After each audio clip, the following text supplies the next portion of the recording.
I want you to meet the joker of our team. Now for you, she might not seem like a jokester. That's because when she crosses the line to play footy, a different Ruby shows up. She's tough, courageous, fierce, and a tough backliner that loves to run down the wing whenever she gets a chance. But off the field, Ruby is a ball of energy. I actually don't know how she has enough energy at the end of the day to train. Ruby is 100 miles an hour 100% of the time, and that's why I love her. Meet my teammate that keeps me young. Welcome, Ruby, and thank you for joining me on Coffee with Braz. Thank you for having me, Brazill. Cheers for the coffee as well. No worries. What's your order, firstly? I'm a skinny cap girl, but I like my mum and my sister, we all get the same, and we get extra chocolate on top because the chocolate's the best part. So, and you can't trust a cafe to always put like sprinkles. Sometimes they add it in the coffee, and that's just not on. Like, it needs to have like, the last lick, like take off the lid, and I'm pretty passionate about it. So You are, and I love that. Yeah. But it, like every other coffee, a latte, a flat white, and a cappuccino, it's still, I think the only thing that makes a difference is the chocolate on top. So 100%. I understand why you do want the extra. Absolutely. Now, being a skinny cap, this is one thing I don't get. So you're not a vegan, you're none of that, so you don't have the oatmeal or the almond milk, so you're still going cow milk. Why the skinny? Do you think it's going to make you skinny? I think I'm going to wake up with a six-pack when I drink it. No, it's 100% all mental. Like, it's definitely just like, well, may as well do it. Or I might be a fatty boomba when I wake up. If I was just to put, like, non-skinny in there, do you reckon you'd know? Nah, probably not. I don't know, probably not. Actually, you know what? Because I don't mind a home coffee as well. Like, just like there's like Aldi brand coffee that me and my mum really like in the morning. We'll like sit out and, when I'm home, sit out and have it with a date or whatever.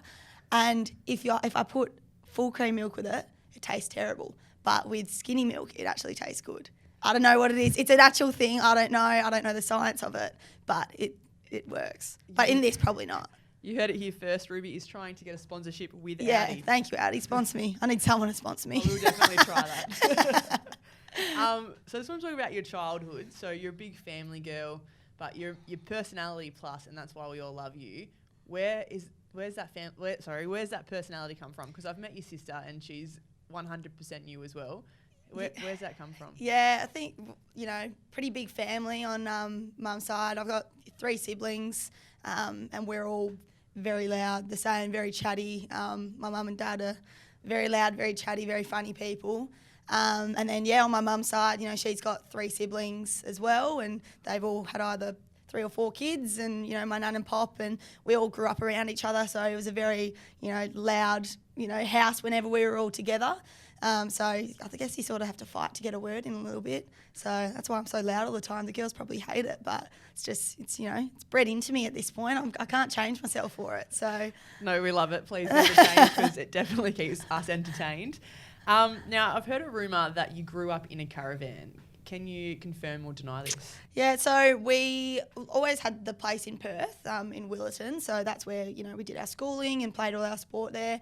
But like before I can even remember, Dad bought the place in Lancelin in the caravan park, just a little caravan there.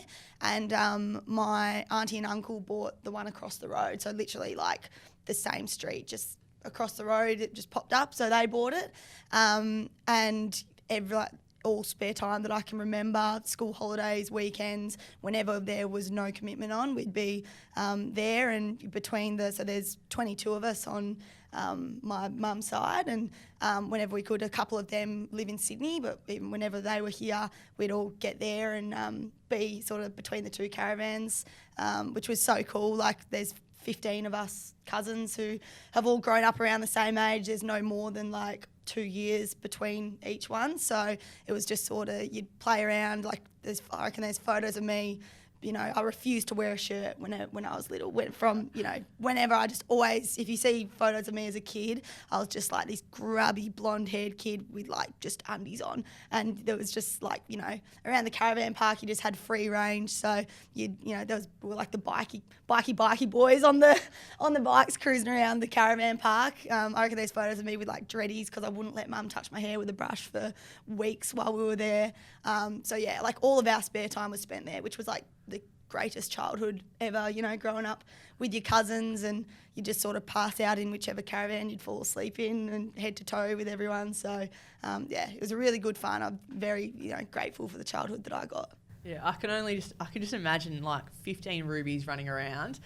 You just being someone else that owns a spot there in that caravan park. Yeah. I would have loved to be there. Yeah, the owners of the place definitely knew which family we all belonged to whenever we went past. We were just sort of, you know, big bunch of us all going together, and it was always a bit noisier whenever we were there on the weekends or holidays and stuff. So, that's the best thing about a caravan park, because you seem to get to know everyone. So it's just like, your mum, like you've obviously got your mum, but then it's like you've got 10 other mums because everyone just keeps looking Exactly, yeah, 100%. I had my first crush there as well. Braden, shout out. Don't know where you are now, but I think when I was like 5, he was like in the street over, and his parents always had Zupa Dupas and WWE on, which we never we didn't have we never had the TV on in our caravan, so we'd go over there. He had a little sister as well, and I'd just flirt the house down with him.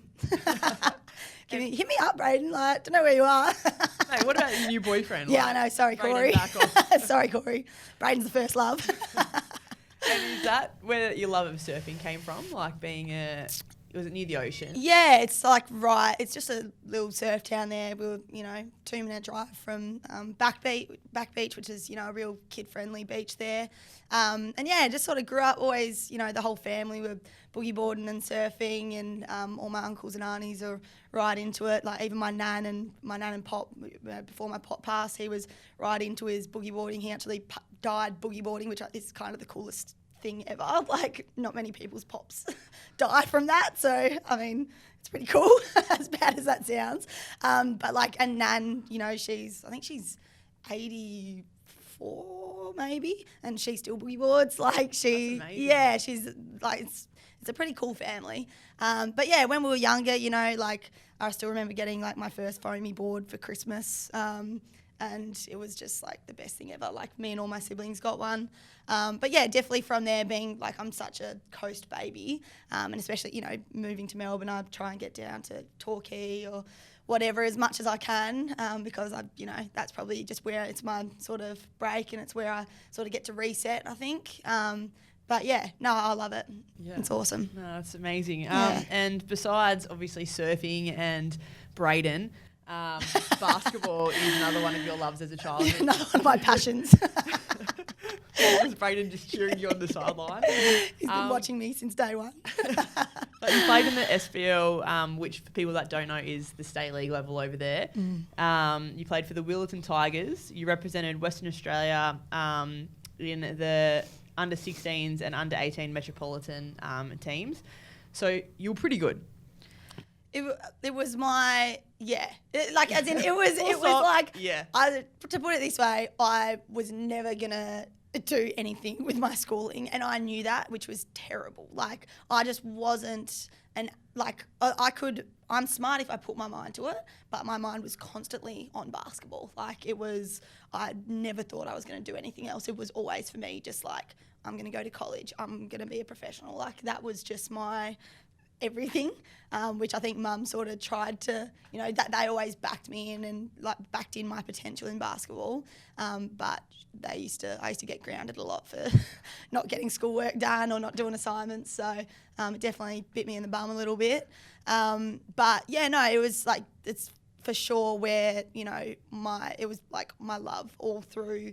It's since I can remember, it was my main sport. And like I said, I didn't think that was just it for me. Yeah. So sort of when that was taken away from me, that was a massive sort of shock to the system, I guess, and pretty tough pill to swallow. Yeah, you talk about it being taken away from you, and you also talked about you wanting to go to college and become a professional. So you finish school and you go this is what I want. I'm gonna try to get to America. I want to be in one of the college teams. How did that play out? Yeah, so I guess with the whole college thing, you go through a bit of a process. You send some emails out to some colleges, and they'll scout you at national competitions and stuff. So whenever we'd go over and represent WA in a big nationals tournament, there'd be scouts there watching and stuff like that.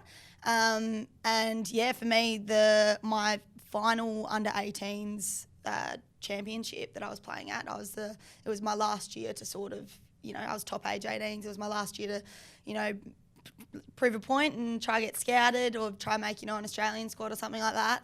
And 2 weeks out, we were playing a scratch match. We used to do like a country versus metro scratch match a couple weeks out just to see how we were sizing up against everyone. And just got like fouled on a layup and came down really heavy on my feet and a bit awkward. And I sort of felt it, but like kept playing the rest of the game. And it was sore, but it was manageable. And I just was on really strong pain meds that whole carnival. So, and was probably a bit stubborn with it. Didn't really want to say how bad it was, especially because I was captaining the side. So I think part of me didn't want to let my team down as well. But I remember that first game against Northern Territory, I had to start off that game. Usually I'd be, starting point guard. I had to start off that game because I was like, nah, I need a long time to warm up. I got on like halfway through the first quarter and pretty much crawled off the court after 4 minutes in so much pain from my back. So that was a pretty long tournament. I think I played one full game, played half a game. We played Chloe Malloy. She was playing for Vic Country. We used to always meet each other at, the state carnivals. I played half a game against her and then was done for the day. So it was a pretty long and like emotional carnival for me, just, knowing that was it. That felt like everything that I'd worked towards, and I couldn't put out, I couldn't show how much I'd worked for it, because that was stopping me. But, which, I mean, in hindsight, it was pretty dumb of me to keep playing. You talk about being in pain, like you had a broken vertebrae in your back. Yeah, like, but I didn't know that, so we didn't go and get scans or anything beforehand. We were just like, oh, it's a little, it's a muscular thing, something like that. Yeah. And how old were you? So I was 17. Yeah. Yep. So that was, my last year of high school, I think. Yep. So year 12, and that was pretty hard. And then 2 weeks later, I just do stupid things though. So like 2 weeks later, the WA football, like state football, had asked me to come and play for them. Like they were basketball was my focus and they knew that. So I'd only sort of trained with the team a few times, but they knew that I'd previously played footy. So they were like, well, do you want to come play for us for this carnival? It was just in Mandurah. So I was like, yep, sweet. And so played with that. But it was actually like, it felt okay. So like I made it through that carnival. And it felt all right. Like I was wary of it, but it felt nowhere near like it did in basketball. So at what stage then, like, did you find out that it was broken? Like, so when obviously no scans before football. Yeah. So after that, went and got scans. My uncle's an orthopaedic surgeon, so he sort of he had a look at it and he was like, there's that little fracture there. I couldn't tell you. I'm still one of those people that like needs my mum at the doctor's, so I couldn't tell you like what level or anything it was at. But basically it was on one side, like a bit of a fracture there. And because I kept playing on it and didn't obviously rest at all, then it's called like a pars defect. So it's basically, it didn't get a chance to heal properly. So it's kind of like a bit of a permanent fracture there, which I really struggled with like my first couple of years at Collingwood. That really held me back, and I would be, off the field needing it to like warm up, and it would spasm, at least once a training session, which I'd need like 10 minutes to warm it up again. But now I've sort of figured out my body and figured out what works for it, and strengthened that area up so it's not as much of a, pain in the ass for me. Yeah, so you've already got the one break, I guess, in your vertebrae, and then you go out surfing and you fracture another vertebrae. Yeah. And this seemed to be like the icing on the cake for the college teams. You've got the second vertebrae. I guess colleges are a bit nervous to take on someone like that. Yes. How did that make you feeling? Yeah. Yeah, so after that first one, like obviously had to sort of let colleges know. We were in sort of that Skyping phase where you're chatting with the coaches over Skype and stuff like that. And obviously had to let them know, and they sort of, we had one more basketball season to play, which was Wobble, like my under-18s for Williston Tigers. So like played that. That's the thing. Like with that first fracture, I didn't stop basically because the doctor said, well, that's pars now, so you're not going to do any more is. damage to it sort of thing. So kept playing that season. And then the grand final, which was probably 5 months later, 4 or 5 months later, that grand final, I just in the warm-up could feel that it was a little bit sore, but played the whole game, was on court the whole game. And then probably a week later, just surfing, and it was just like a stress fracture. So I'm sure it was sort of slowly chipping away at it, and then just that movement of pushing up on my board. I was just in Perth surfing with, I was out with my auntie and my mum, pushed up on my board, and just that movement, just under stress, like something little as that, which usually would not do a thing, has just on the other side at the same level, just another little fracture there, which that one had me out. Like that was, I couldn't, like struggling to sleep, when you've got a back or anything, when you're like even a kink or anything, it's so hard to be moving or anything like that. But I'd just be lying in bed and so sore, especially for that first few weeks. How did you get back in from? Just could only do Pilates for like reformer Pilates, so was doing nothing for I think it was like 2 months or something like that, and then could only really do reformer Pilates. Lucky it was the end of our season, so I didn't have to be back for basketball for a while. And then that next year was, my first year with the SBL side, so coming back into pre-season, that was really tricky, and I struggled a lot still with like that. I think it was the other side that gave me the most grief, that pars. Like that side I gave it the time to heal and strengthen it with reformer Pilates and stuff like that, but that pars fracture was really difficult for me, and for years, like I struggled with that. And even now, like I get a lot of tension through my back, and need to get it worked on before every training. But to begin with, it was I think just the hard court as well. Like in netball how much pressure you get on your knees and your back, and you're constantly changing direction. I think that was just, my back just didn't like that. So there was a lot of time sort of on the sidelines trying to manage that. Yeah. So now you've got 2 broken vertebrae, and you've gone from a semi-non-contact sport with basketball going into a fully contact sport with AFL. Where's your head at? Like, if I was your mum, I would be like, no way. Like, your back is so important. Yeah, especially because mum's a nurse as well. Yeah. Like Where did football come from? Played when I was younger. Brother was, a good footballer through juniors, and then played some waffle. And Dad was always his coach through juniors, so I remember just watching him play and being like, I want to do it, like from since I could remember. And Dad would let me train on with my older brother's team and stuff, till I could, get playing at Auskick team. It just sort of, when I came back to it, I think I was actually kicking down at one of my brother's waffle games. And I'd always, me and Dad would take a footy, we'd go to like pretty much every game, and we'd kick at halftime. And one of the blokes that something to do with East Freo came up to me and said, well, you look like you know how to kick a footy, they've got a women's team, which I had no idea. And he said you should, go down and have a look. And it turned out someone that, one of the women that Dad worked with actually played for him. So went down and watched a game and was like, oh, this is cool, like women play footy.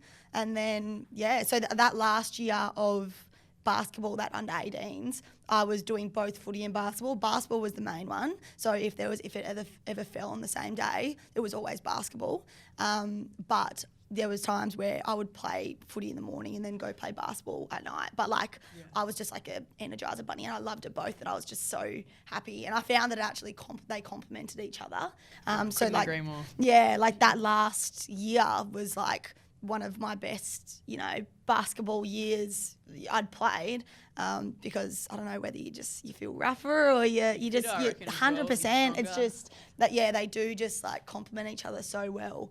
And then you, but for me, like coming back from footy to netball, the fact with footy we have so much space to do whatever that when you come back into like basketball or netball where it's so small, you kind of respect how quick the game is. But you've learned how to, I guess for me, and I'm assuming you'd be similar, you're a lot calmer because you're not so erratic because you're so used to how footy is. Yeah, definitely. I think that's like one of like my strengths in footy is the spatial awareness around me and sort of like quick hands in tight spaces. Because, you know, like as a point guard, you're in a tight space constantly with pressure on, like you're looking for like a little dish into a post or something like that. So that's how it sort of like transferred over to me, for me. But as I said, basketball always took the front seat until that all happened. And then, that first year that I was playing SBL, I was also my first year of league footy for East Freo. And, just found it easier. My back just found it a lot easier coming back to footy than it did basketball, which I think does come down to that hard court and short, sharp stuff rather than, you know, you are getting hit, but you naturally know how to protect yourself and it's on the soft turf sort of thing. So, yeah. And shout out to East Fremantle, a team we both played for. Yeah, that's it, the Mighty Sharks. I only played 5 games, but you played a lot more than me. I'll still claim them as one of my clubs. Bloody oath. You I think it was your first or second year you made it into the grand final. Footy's still pretty new to you, and you start the grand final as a ruck. How's that? And do you miss playing ruck? Because you're obviously not a ruck with us. Absolutely not. Never put me in the ruck ever again, Steve, please. Well, Steve didn't put it in. Why is that? Because I look at when Shani goes up and I'm thinking the same thing. I'm so glad I am not. Because I'm 5'9". I was second ruck to Emma King, who was the best ruck in the league at the time. You know, marquee player for Collingwood the first year. I think for me, like I was a utility, so and I was drafted as a utility. So that first year, my first year of league where I was playing with all the older girls, they were sort of throwing me wherever if they needed me in the backline or whatever. But as a undersized ruck, I could then play as that extra midfielder, which I think was so. A lot of the time, I mean, we played Emma King when she was playing. Who was she playing for? Coastal Titans, and who were also a rivalry for us. And I don't think I went up once that game. Like I just stayed on the ground and to run up, literally stayed down and sharked her taps and called for the footy. So it sort of worked in both ways. And then when it hit the ground, exactly. So it's like. And then that grand final, I was going up against Chelsea Randall, who was their ruck, which you've seen her jump. She's taken some unreal grabs. But I do not miss the ruck at all. Not a chance. I mean, I'll play wherever the team needs me, but just not in the ruck anymore. And do you have a favourite position? Halfback, for sure. You can do anything from there. Yeah, you love the run-off as well, don't you? Yeah. Love the run-off, bit of like an intercept. Is there a player, like with the men's team, that you would say, like you base your game off theirs? I think I like watching Darcy Moore, like his read of the footy, like going back, and I want to try and take a bit from him because he's just, his read of the footy is second to none, really. But I think I can get all the help I can get at this point. I need to get on the track first. I need to get on the field first. So. Oh, mate. But you were picked up with Collingwood in the first ever draft. Mm-hmm. Collingwood's pick 144, is that correct? 137, I think. Come on, Wikipedia, you're letting me Oh, down. Wikipedia. Mate, so I've gone all out for this one, I tell you what. So how did you, what was it like? Because when I was drafted, there wasn't too many picks in that year, but being the first year, there are so many picks. Every team needs to pick up at least 30 players, so there are a lot of numbers. How was it? I don't know, were you at home at the time? I was at my auntie's place. How were you, were you watching it? Were you sitting down? So, how was it? Yeah. Was a lot of names before you? Was it nerve-wracking? Yeah, so I knew that I was going to get picked up late. So for me, Freo had offered to pick me up, and obviously with the women's it's different to the men's. You nominate where you want to go. It's not sort of because it has to be up to us whether we move or not. That. So we'll go back to the last question in a minute, but what made you, being a Western Australian player, you're a baby. I was 18 at the time. What made you select the Victorian draft? So was it just I'm a Freo supporter growing up as well. So for me it was huge for me. But I went home to mum and dad. So Michelle Cowan, who was the coach for the inaugural coach for Freo, she'd offered me I went down and had a kick with her. I'd already been talking to Collingwood at this stage. Nikki Harwood, Webbo, who was the wife of my East Freo coach that first year of league, she came across as the inaugural midfield coach for the girls. So she's the one that came to me and said, would you want to come across to Collingwood? So that was the first. I didn't think I was a chance of getting drafted because footy wasn't my focus. It was always basketball. Still at this stage, still not your focus? No, it was just a bit of fun because we'd been told it was going to be 2021, the first AFLW. So it wasn't anywhere in sight yet, And then it was literally within 6 months. It was like, okay, well, 2016 draft and 2017 is the first season. It happened like that. So it sort of, and just being 18, I was the youngest to get picked up by Collingwood. I just didn't think that would happen for me. There was so many girls who have played for years who were in that 20 to 30 prime of their careers. I just didn't think that I was a chance, really. So when Webbo came to me and started talking to Wayne, our first coach, they they were saying that they were interested. And then Freo, I went and had a kick with Michelle and she basically said, we're going to pick you up. And I think she'd heard that I was talking to Collingwood, so she was like, just stay in WA, nominate WA.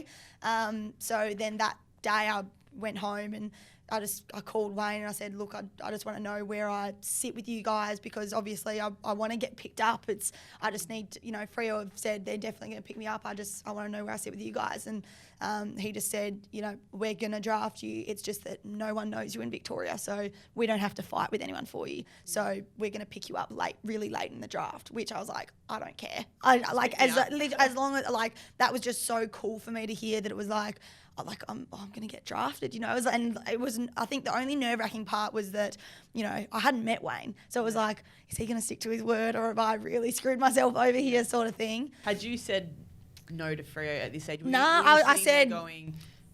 Is it whoever picks me up first, or did you know it was going to be Collingwood? No, so Collingwood told me, Wayne told me, we're going to pick you up. It's just going to be with one of our last picks. So I was like, okay, and then went home to Mum, and that was in the same day that Freo had offered me, and I called Wayne straight away, and then I went home to, I told Mum and Dad, and Mum and Dad are they're so all for, experiencing things and, going out there, and they basically just said, that's such a cool thing.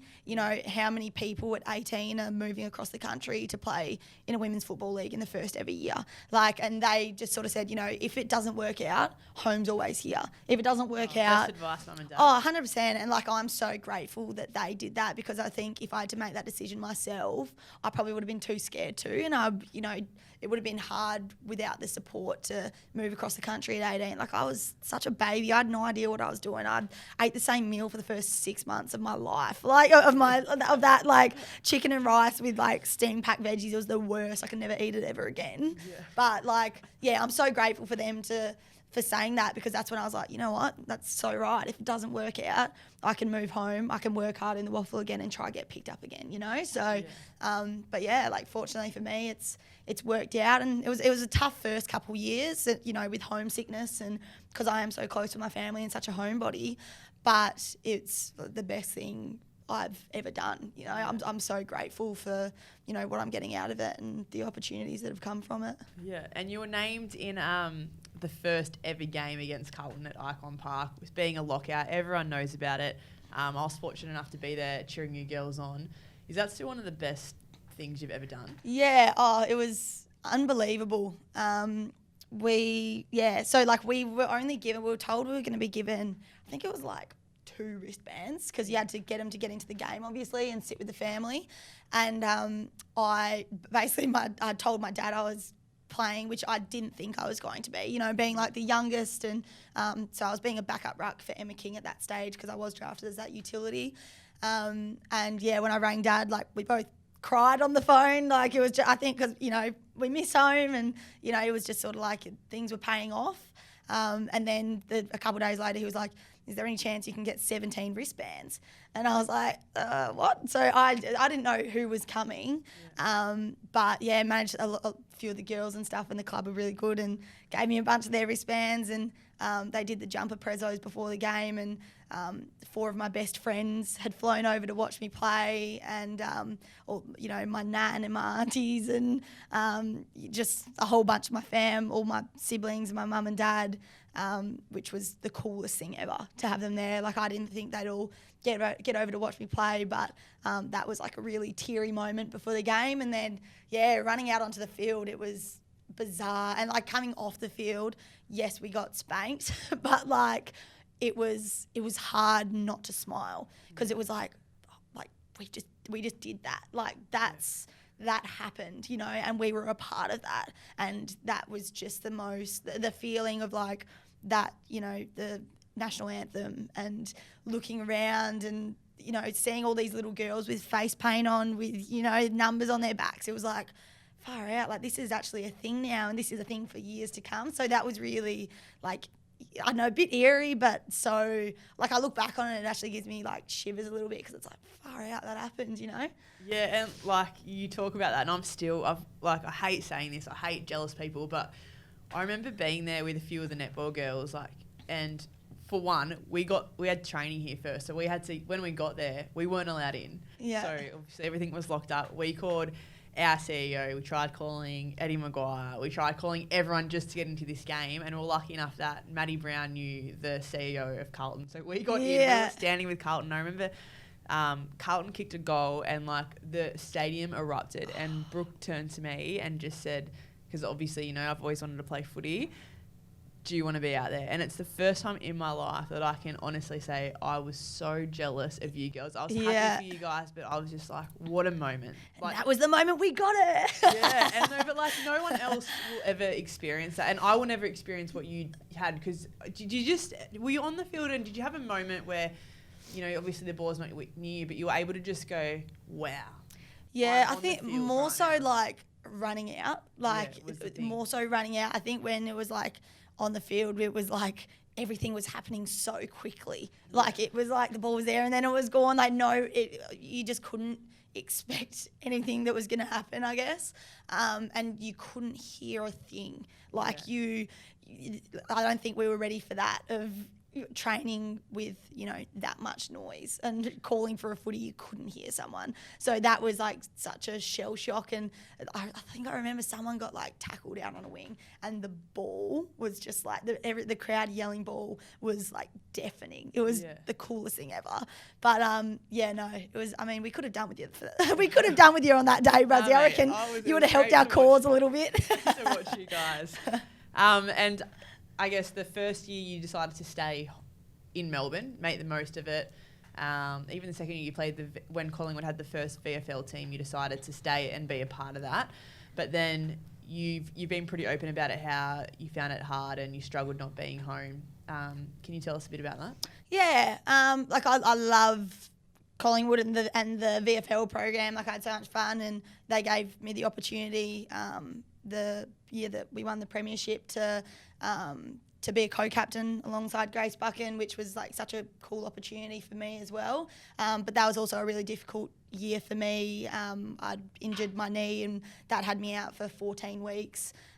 So it, you know, it's like you would know, it's tricky to watch people and be on that sideline, not being able to do a whole lot, and especially being away from home. It was like, okay, well, what I'm here for has been taken away from me for the moment.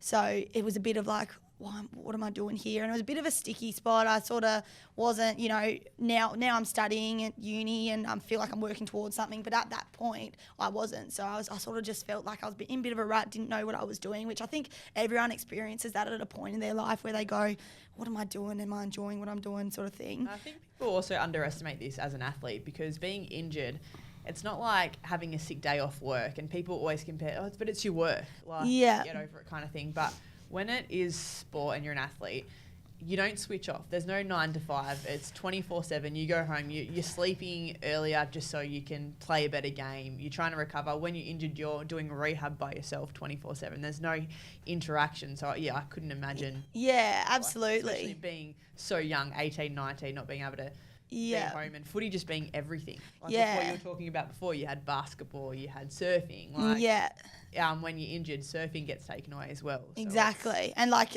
as you said, that jealousy side of it, like we won the premiership that year and I I couldn't play in it, and I was so proud of the girls, and like that day was such a great day.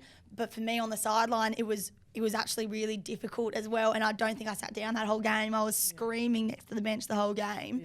But that was like a bit of a tough pill for me to swallow as well, because it was like we've had a really tough 3 years at Collingwood, so this is like our first taste of success that we've had in like the women's footy program. And like, as much as I am, and people say, you're a part of it and you did this, it's like, oh, you don't feel it as hard, it is really hard to feel that. So, when that happened, like I was so happy for him, and you don't want to sound selfish, but it's like, oh, I just wanted to be out there and like feel that. Like, in the end of the day, you don't have a medal around your neck.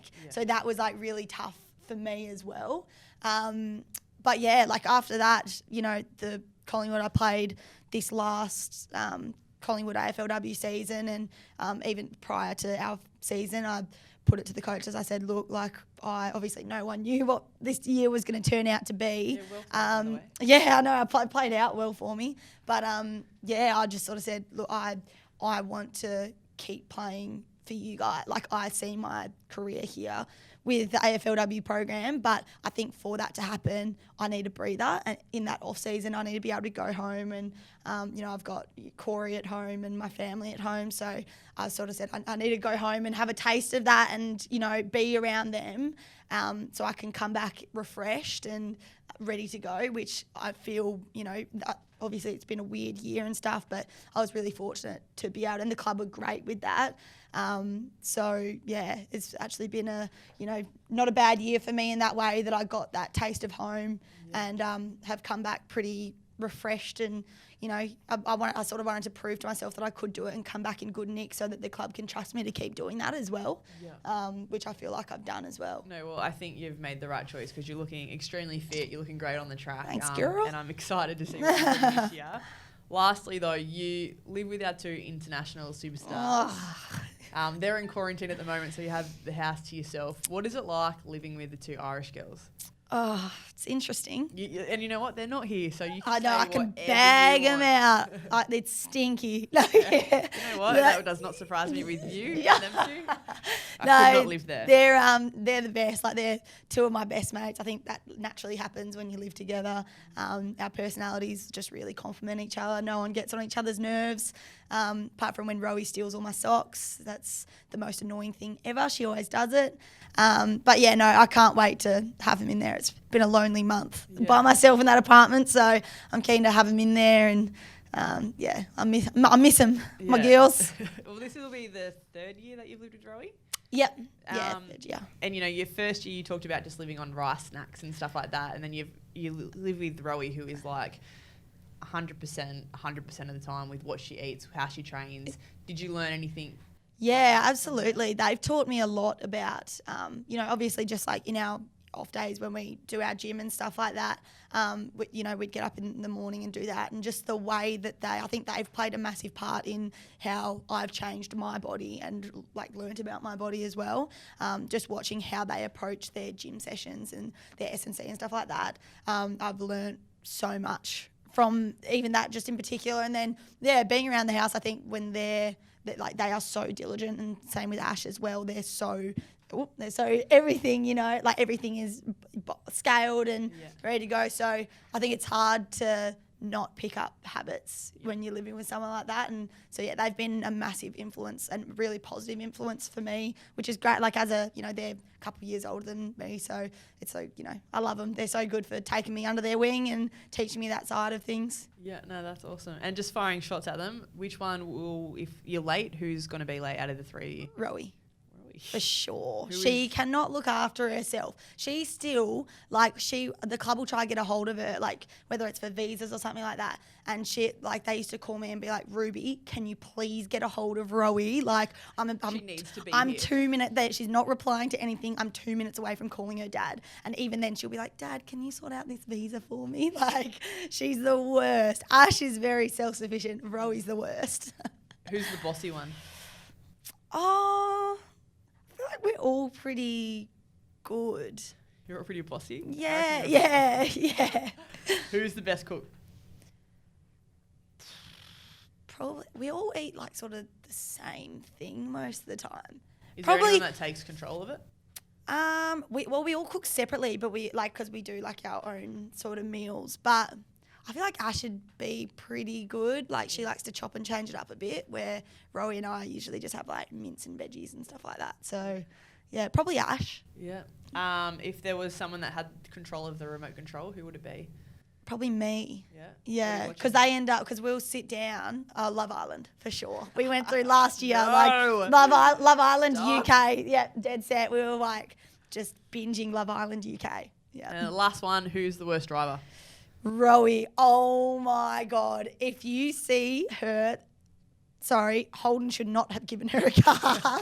Luckily, there's no like dings or anything like that. Actually, I think she might have had to pay for a little ding her first year, and she was spewing about it. But I was like, mate, you can't argue with it. Like, she was like, it wasn't me. I'm like, clearly it was. But she's the worst. Like, and they gave her this huge ute, and I was like, that is the one. She looked like a leprechaun hopping out of this ute. Like, she needed a step ladder to get down. But like watching her trying to parallel park, I remember we were standing outside this cafe, and she was trying to parallel park this massive ute between these two cars, and it was like an 83-point turn. It was hilarious. She's shocking.